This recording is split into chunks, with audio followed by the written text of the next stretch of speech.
भगवद गीता की कहानी शुरू होती है जहां अर्जुन लड़ने के लिए तैयार है, लेकिन वह हिचकिचाता था कि अगर वह उनके दोस्तों और रिश्तेदारों से लड़ता और मारता है तो यह एक घोर पाप होगा और इस लड़ाई से कुछ भी हासिल नहीं होगा, भले ही उसे अपना राज्य वापस मिल जाए। यहाँ फिर भगवान कृष्ण उन्हें कर्म, ज्ञान और भक्ति योग के साथ साथ देवत्व की प्रकृति, मानव जाति की अंतिम नियति और नश्वर जीवन का उद्देश्य समझाते हैं। तो चलिए फिर देखते हैं।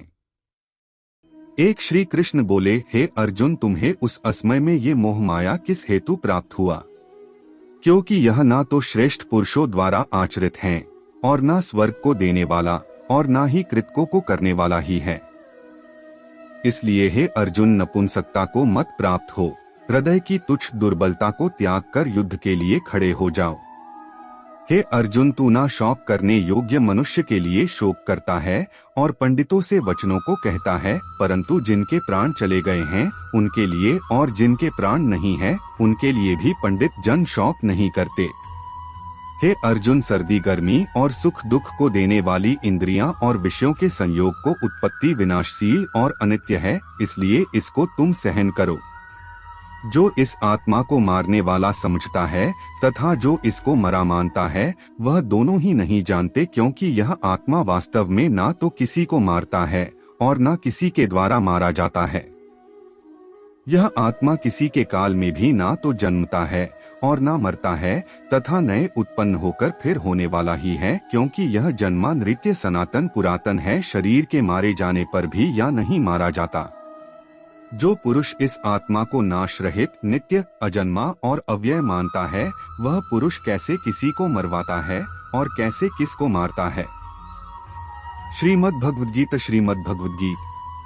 जैसे मनुष्य पुराने वस्त्रों को त्याग कर दूसरे नए वस्त्रों को ग्रहण करता है, वैसे ही जीवात्मा पुरानी शरीरों को त्याग कर दूसरे नए शरीरों को प्राप्त होता है। इस आत्मा को शस्त्र नहीं काट सकते, इसको आग नहीं जला सकते, इसको जल नहीं गला सकता और हवा नहीं सुखा सकता। किंतु यदि तुम इस आत्मा को सदा जन्मने वाला तथा सदा मरने वाला मानते हो तो भी यह महाबाहो तू इस प्रकार करने वाली योग्य नहीं है। हे अर्जुन, यह आत्मा सबके शरीर में सदा ही अवध्य है, इस कारण संपूर्ण प्राणियों के लिए तू शोक करने योग्य नहीं है। या तो तू युद्ध में मारा जाकर स्वर्ग को प्राप्त होगा अथवा संग्राम में जीतकर पृथ्वी का राज्य भोगेगा। इस कारण हे अर्जुन को युद्ध के लिए निश्चय करके खड़ा हो जा।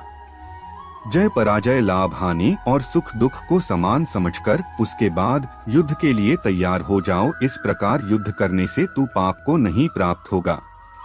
तेरा कर्म करने में ही अधिकार है, उसके फलों में कभी नहीं।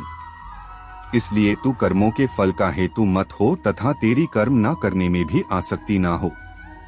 हे अर्जुन, जिस काल में या पुरुष मन में स्थित संपूर्ण कामनाओं को भली भांति त्याग देता है और आत्मा से आत्मा में ही संतुष्ट रहता है, उस काल में वह स्थित प्रज्ञ कहा जाता है।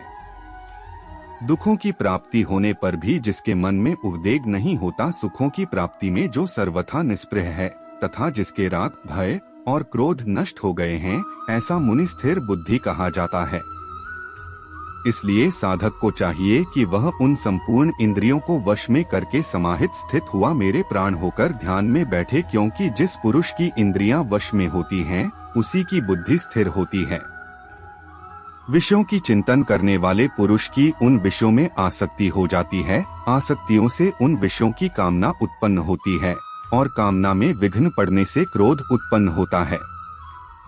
क्रोध से अत्यंत मूढ़ भाव उत्पन्न हो जाता है, मूढ़ भाव से स्मृतियों में भ्रम हो जाता है, इस स्मृति में भ्रम हो जाने से बुद्धि अर्थात ज्ञान शक्ति का नाश हो जाता है और बुद्धि का नाश हो जाने से यह पुरुष अपने स्थिति से गिर जाता है। किसी और के जीवन की नकल को पूर्णता के साथ जीने की तुलना में अपने भाग्य को अपूर्ण रूप से जीना बेहतर है। एक उपहार तब शुद्ध होता है जब वह दिल से सही व्यक्ति को सही समय पर और सही जगह पर दिया जाता है और जब हम बदले में कुछ नहीं की उम्मीद करते हैं। कोई भी जो अच्छा काम करता है उसका कभी भी बुरा अंत नहीं होगा, चाहे यहाँ या आने वाले दुनिया में। वह सुख जो लंबे अभ्यास से आता है, जो दुख के अंत की ओर ले जाता है, जो पहले जहर की तरह है, लेकिन अंत में अमृत के समान है। इस तरह का सुख अपने मन की शांति से उत्पन्न होता है। जो कोई भी आध्यात्मिक प्राप्ति के उन्नत चरण के लिए अपने दृढ़ संकल्प में स्थिर है और संकट और सुख के हमलों को समान रूप से सहन कर सकता है, वह निश्चित रूप से मुक्ति के योग्य व्यक्ति है। भगवान की शांति उनके साथ है जिनके मन और आत्मा में सामंजस्य है, जो इच्छा और क्रोध से मुक्त हैं, जो अपनी आत्मा को जानते हैं। नरक के 3 कारण हैं: रोमांच, क्रोध और लोभ। अपने सभी कार्यों को भगवान पर केंद्रित मन के साथ करें, आसक्ति का त्याग करें और सफलता और असफलता को समान दृष्टि से देखें। अध्यात्म का अर्थ है समभाव। वह जिसने घृणा को जाने दिया है, जो सभी प्राणियों के साथ दया का व्यवहार करता है, और करुणा जो हमेशा शांत रहती है, दर्द या खुशी से अप्रभावित, मैं और मेरा से मुक्त, आत्मनियंत्रित, दृढ़ और धैर्यवान। उसका पूरा दिमाग मुझ पर केंद्रित था। यही वह आदमी है जिसे मैं सबसे ज्यादा प्यार करता हूँ। वह आदमी जो मुझे हर चीज में देखता है, वह जो एकता में निहित है, एहसास है कि मैं हूँ हर प्राणी में। जहाँ कहीं भी वह जाता है, वह मुझ में रहता है। जब वह सभी को समान रूप से देखता है, दुख में या खुशी में, क्योंकि वे अपने जैसे हैं, वह आदमी योग में सिद्ध हो गया है। मैं मृत्यु बन गया, संसारों का संहारक। मैं मृत्यु बन गया, संसारों का संहारक। अपना मन अपने काम पर लगाओ, परंतु उसके फल पर कभी मत लगाओ। वह सभी चमकदार वस्तुओं में प्रकाश का स्रोत है। वह पदार्थ के अंधकार से परे है और अव्यक्त है। वह ज्ञान है, वह ज्ञान का विषय है और वह ज्ञान का लक्ष्य है। वह सबके हृदय में विराजमान है।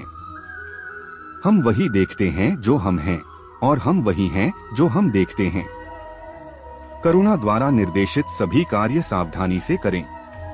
मैं प्रत्येक ग्रह में प्रवेश करता हूँ और मेरी ऊर्जा से वे कक्षा में रहते हैं। मैं चंद्रमा बन जाता हूँ और इस प्रकार सभी सब्जियों को जीवन का रस प्रदान करता हूँ। समय, मृत्यु, मैं जगत का नाश करने वाला हूँ, जो सबका सत्यानाश करने आया हूँ। आपके भाग लेने के बिना भी विरोधी रैंकों में शामिल सभी लोग मारे जाएंगे। यह प्रकृति है जो सभी आंदोलन का कारण बनती है। अहंकार से मोहित मूर्ख उस धारणा को आश्रय देता है जो कहती है कि मैंने किया। धन्यवाद मित्रों।